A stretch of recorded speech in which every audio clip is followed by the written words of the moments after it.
Hi there, I'm Ona Ambrazeite, a PhD candidate in chemistry at Johns Hopkins University and the president of the Johns Hopkins Science Policy and Diplomacy Group that aims to strengthen the connection between the worlds of science, policy, diplomacy, truly by building bridges between individuals working in these sectors, namely scientists, policymakers, and diplomats from all different stages of their careers and fields of expertise. Welcome to the On Record Science Policy and Diplomacy Briefing Series, where we are really bringing distinguished guests such as Dr. Catharine Young here today, I'll introduce in a second, to learn more about their perspectives on the fields of science policy, science diplomacy, how these fields integrate into their line of work, and any insights they may have with regards to scientists working together with policymakers. So now I'm very, very happy and honored to introduce our guest today, Dr. Catharine Young, who is the Assistant Director of Cancer Moonshot Engagement and Policy at the White House Office of Science and Technology Policy, focusing on advancing the cancer moonshot. So that's the President and First Lady's mission to decrease the cancer death rate by 50% over the next 25 years. So Catharine, please welcome, and let's get into it. Absolutely, okay? Thank you. So could you tell us briefly more about how you got to where you are today?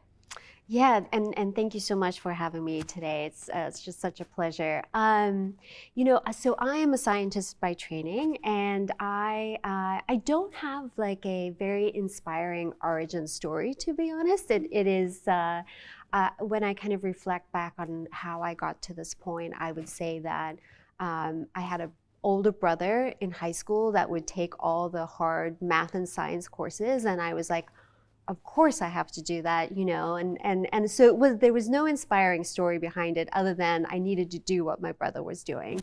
And I think reflecting back on that, I think, that shows to me the importance of role models, especially for women in STEM, to have those examples, right? So he really led the pathway for me.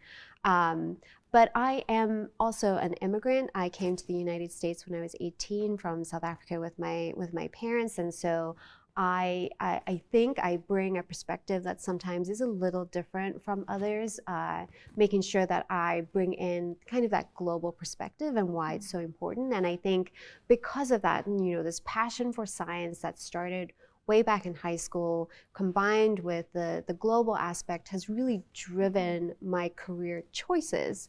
Even though I think at the time I didn't quite know that that is what I was being drawn to, until I can look back and go, okay, yes, all these pieces have really now led me to today. And so did my science training, PhD in biomedical sciences, postdoctorate in biomedical engineering, and then made a switch into the policy world, in which I've been there for the last 10 years or so. So we'll hear more about that during the next questions now. And after your postdoctoral work, you then started your AAAS fellowship that focused on the security against bioweapons. Correct. So can you speak a little bit more about how that kind of beginning then led the way to you now leading the advocacy, such as on cancer, the cancer moonshot goals later on in your career? Absolutely. So for those of you who may not be aware, the AAAS Fellowships, which stands for the American Association for the Advancement of Science, is just an incredible gateway opportunity for those who are scientists or medical doctors who want to gain some policy experience. The fellowship places you either into an executive branch federal agency for 2 years, or a legislative branch for a year.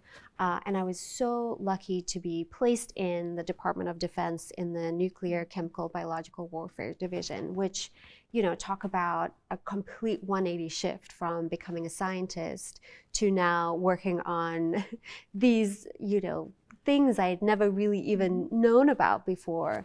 What was so important about that experience was understanding how the government operates, but also the importance of bringing people and agencies and departments together to work on really, really hard, complex problems.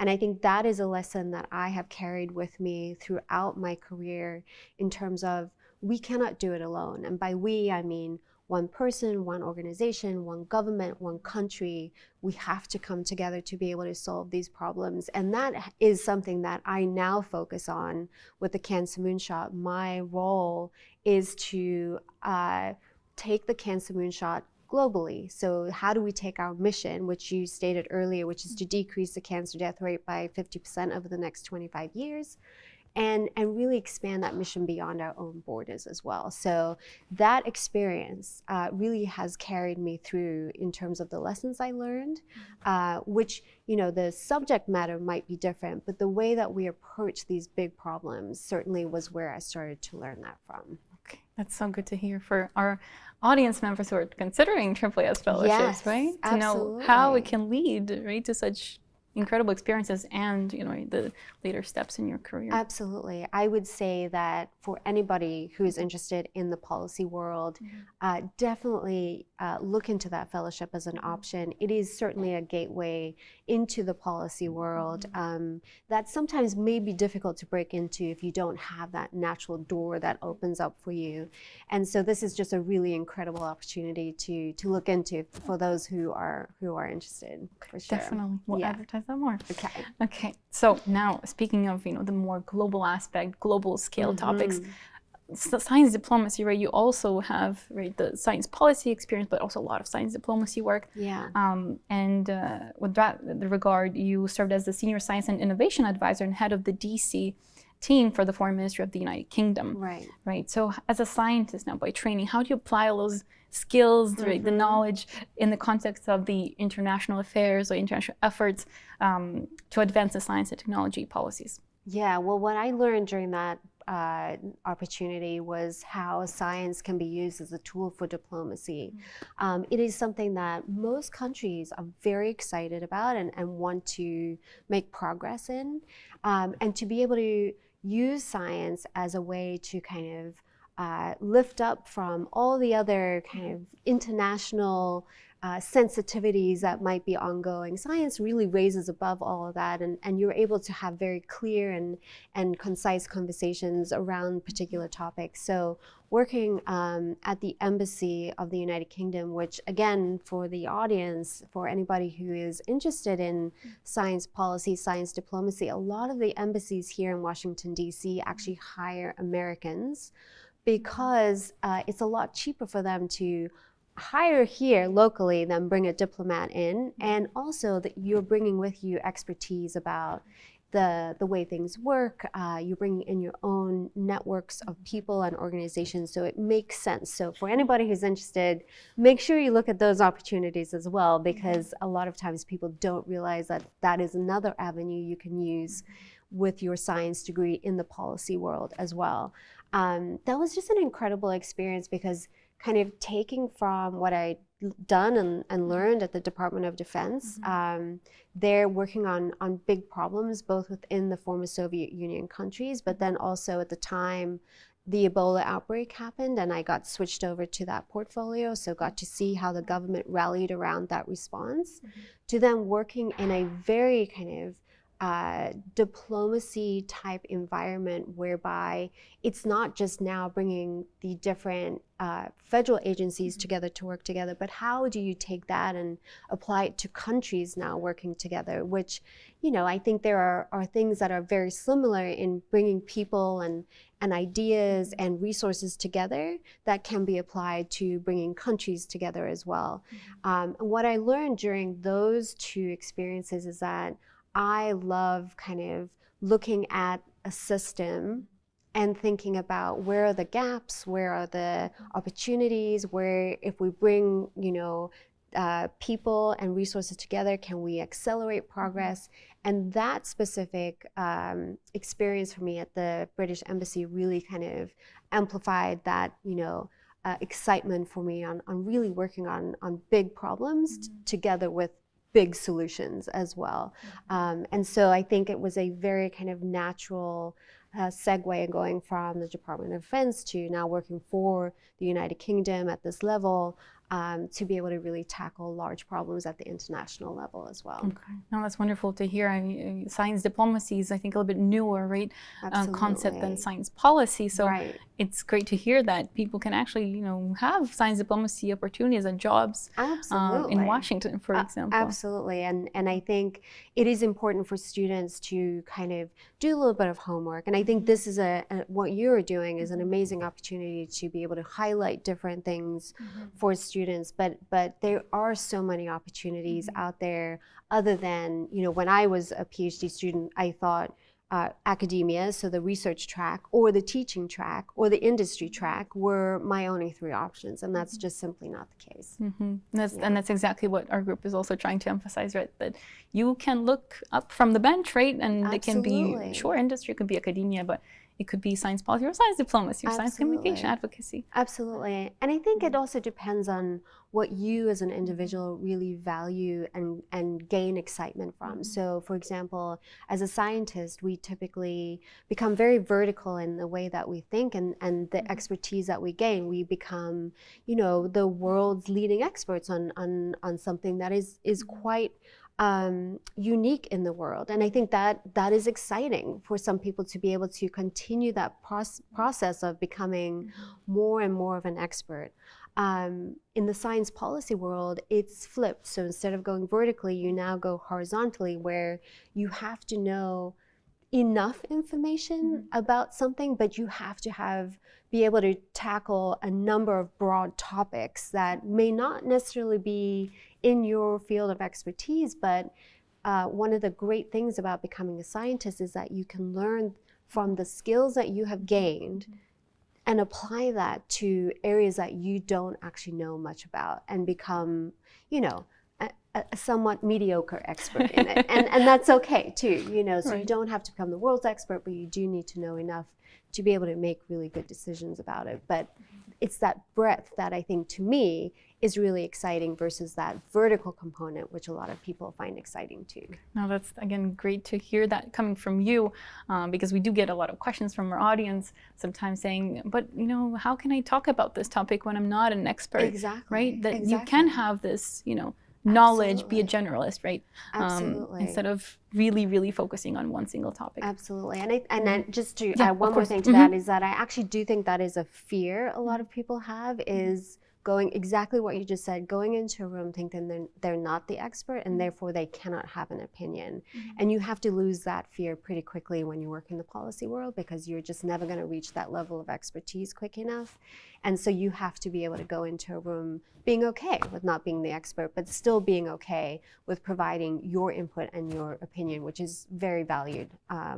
In those situations. It's great. Embrace the unknown, right? Exactly. Okay. Absolutely. No, good to keep in mind. I love that. Yeah. Okay. Absolutely. So now going towards the focus of your current position, right? The cancer moonshot.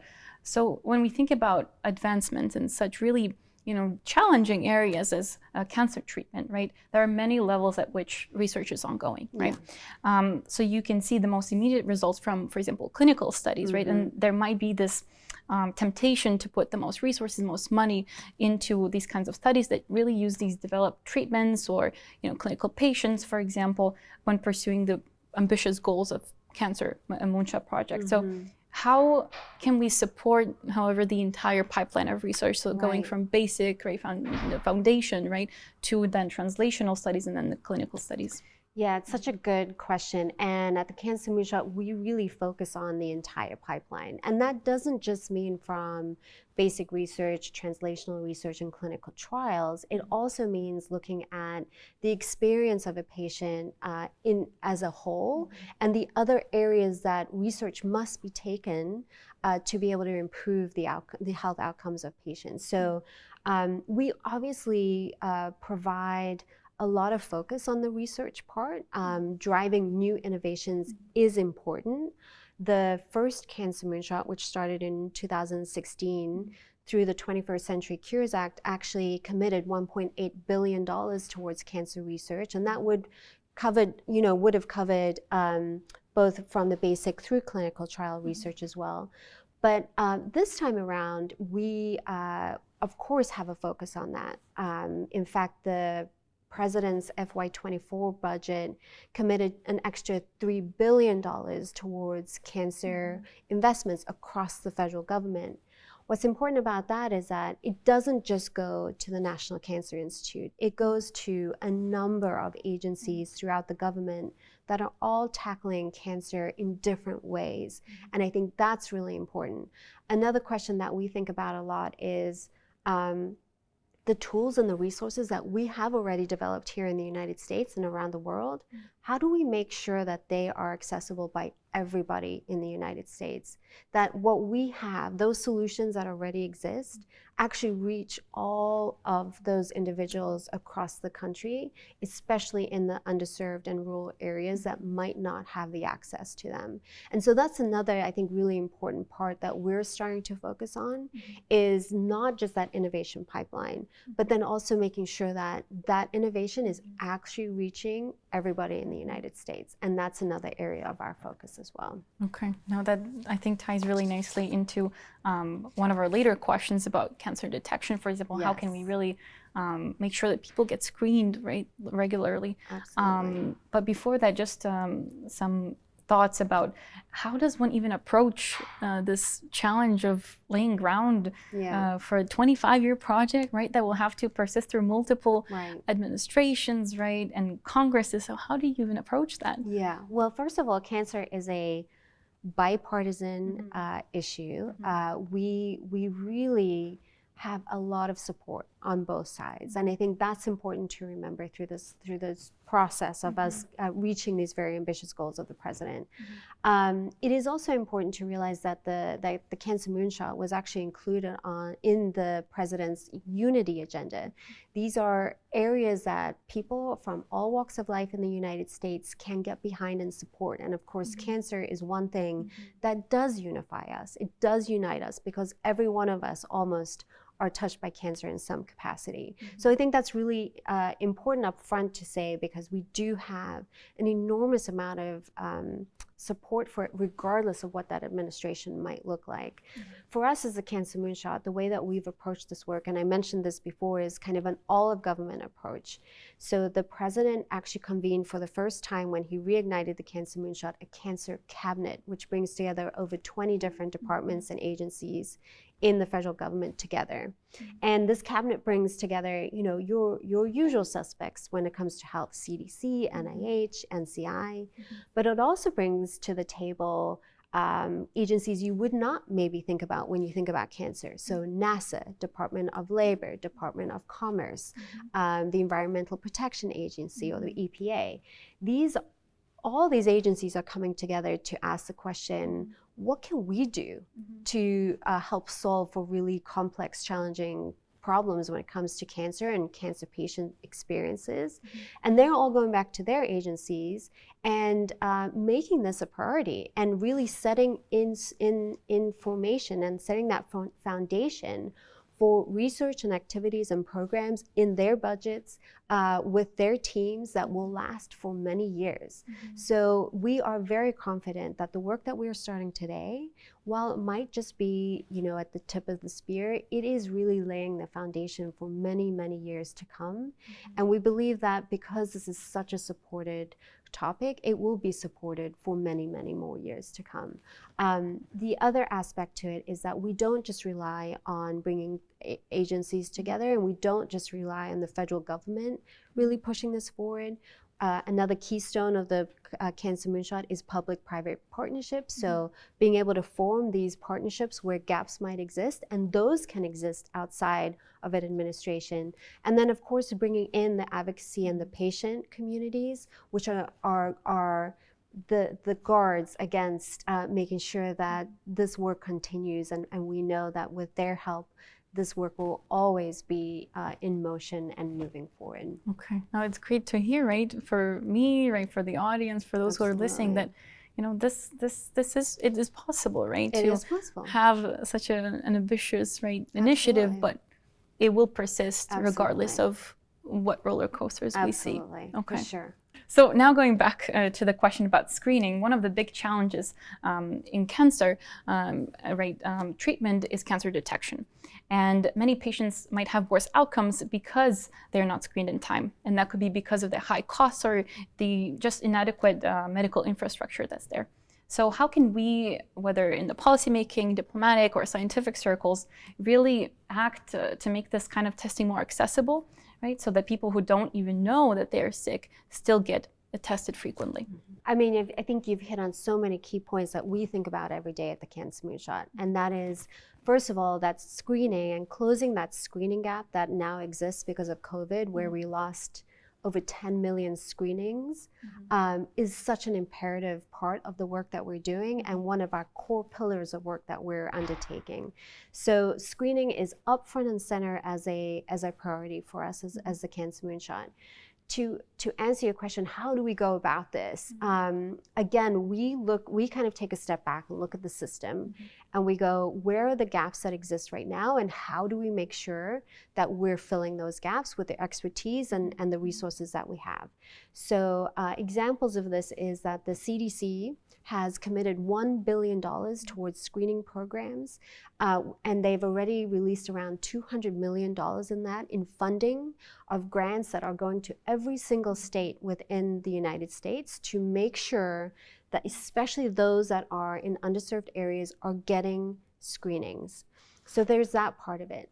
The second part of it, which is equally important, is making sure that once patients get that screen, that they have access to treatments and the care that they deserve following that. So really kind of closing that pipeline.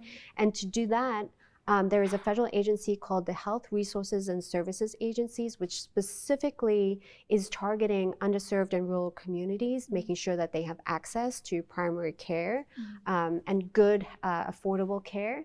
What they are doing is they have committed millions of dollars towards connecting community health centers in mostly underserved and rural areas to NCI designated cancer centers, which is a group of around 72 large cancer organizations throughout the country that are supported by the NCI, and connecting them together. So when patients are seen here in the health community, get their screening because of all this funding that's going in to make sure that that's happening, they then get connected to NCI centers to make sure that that treatment is happening and that that care continues until they're through their diagnosis and treatment. So that's a really important part that we're focused on as well.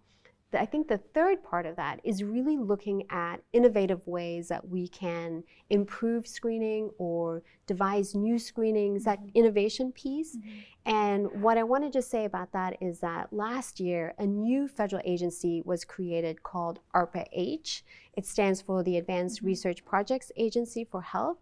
And this is such an exciting agency because its mission really is to improve health outcomes for all Americans by funding biomedical and healthcare breakthroughs. And so this particular agency just last year committed $240 million towards cancer projects, including new ways to screen, but also projects like how do we make sure that all cancer cells are removed during a surgery to make sure that those outcomes are improved?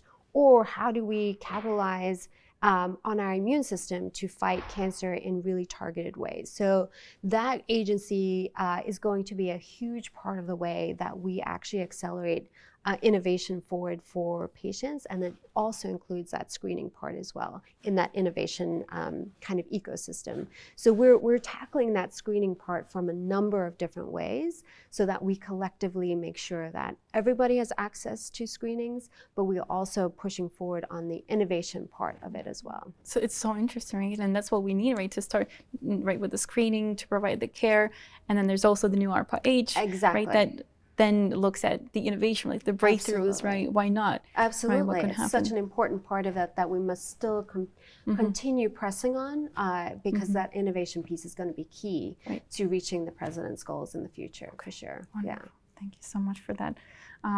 So now cancer is not just confined within the United States, right? So as the Cancer Moonshot progresses in the next years, how do you see it contributing to the international fight against cancer, right? How do we work with our partners or allies and other countries to make this fight more effective? Absolutely. And I love this question because, as I mentioned earlier, we truly believe that the mission of the Cancer Moonshot should not be contained within our borders. And we have had just tremendous enthusiasm from the global community to be able to work together, to be able to find solutions together, and really be able to pool our resources and our expertise together around certain cancer topics and certain cancers itself. And so we have actually made really great progress in the international community. Just in December of 2021, the president hosted the African Leaders Summit, where he brought together leaders from all Africa countries. And there, the Cancer Moonshot, together with the First Lady, announced over $300 million in commitments to reducing the burden of cancer in Africa.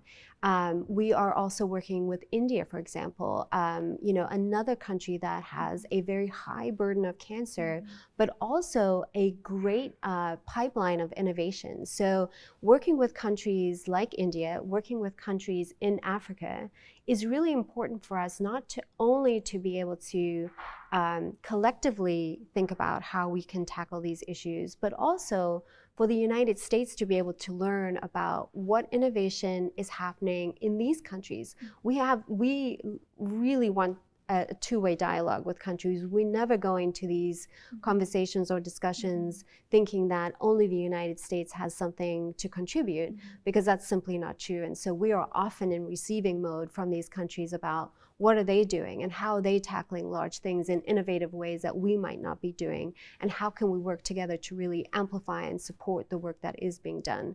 So the international piece, I think, is going to be a very key component of the Cancer Moonshot as we progress further over the next few years. And we've already seen just major commitments from these countries to be able to, to want to work together to see solutions for cancer patients around the world. Okay, then that's wonderful. That's the power, right, of science diplomacy, right? Exactly right. This is exactly one of the most beautiful examples of science diplomacy right here, because it is really bringing countries together that, again, we may have some sensitivities in other areas, but when it comes to solving cancer problems and improving outcomes for cancer patients, that rises above everything else. Right, wonderful to hear. So the Cancer Moonshot project is not just a contained, right, program. It extends to many projects, pieces of legislation, right?